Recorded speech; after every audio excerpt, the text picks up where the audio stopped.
یکی از معدود موجوداتی که فرارسیدن مرگ خودش رو متوجه میشه قو هست. وقتی زمان مرگش میرسه از گله قوها جدا میشه و میره یه گوشه تنها روی آب، یه جایی که اطرافش جمعی نباشه و منتظر مرگ میشه.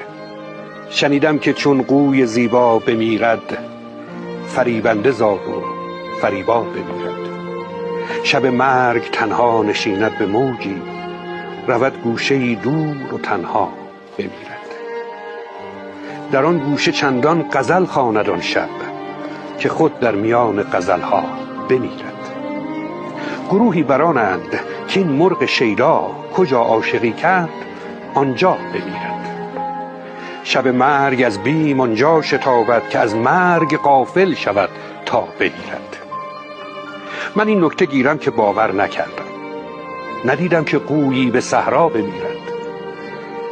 چو روزی ز آغوش دریا برآمد، شبی هم در آغوش دریا بمیرد.